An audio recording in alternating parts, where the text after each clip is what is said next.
ये डेस्टिनेशन उत्तराखंड के लिए, यहाँ हेल्थ के लिए, मेडिकल के लिए, एजुकेशन के लिए और वेडिंग डेस्टिनेशन के रूप में एक नए संकल्प के साथ उत्तराखंड को संस्कृति मूलक समृद्धि की ओर विकसित करने के लिए प्रधानमंत्री जी ने प्रतिबद्धता जताई है।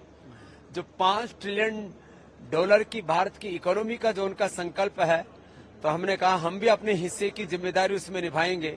आने वाले 5 सालों में 5 लाख करोड़ का परमार्थ मूलक आर्थिक साम्राज्य पतंजलि भी खड़ा करेगा। तो सब लोग अपने अपने हिस्से की जिम्मेदारी जब उठाएंगे तो भारत विश्व की आर्थिक, आध्यात्मिक, राजनीतिक महाशक्ति बनेगा। और उसी संकल्प को मोदी जी ने यहाँ दोहराया है। अब 21वीं सदी का सबसे बड़ा इन्वेस्टमेंट्स का डेस्टिनेशन वो उत्तराखंड होगा। और हमें प्रसन्नता है कि इस पुण्य भूमि के आशीर्वाद हमने 3 दशकों से पाए हैं। अब पूरी दुनिया में उत्तराखंड की धमक हो। सर, प्रधानमंत्री ने ये भी बोला है कि देश को एक स्थिर सरकार चाहिए, अच्छी।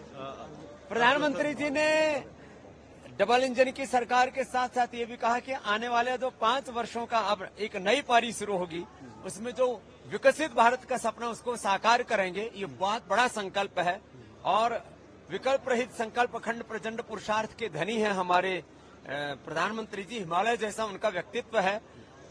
जो संकेत वो कह करके गए कि 5 सालों में भारत को विकसित भारत की श्रेणी में खड़ा करना है तो खड़ा कर देंगे और हम सब उनका साथ। हमसे जुड़े रहने के लिए हमारे YouTube चैनल को सब्सक्राइब करें और नई वीडियो की नोटिफिकेशन के लिए बेल आइकॉन को दबाएं।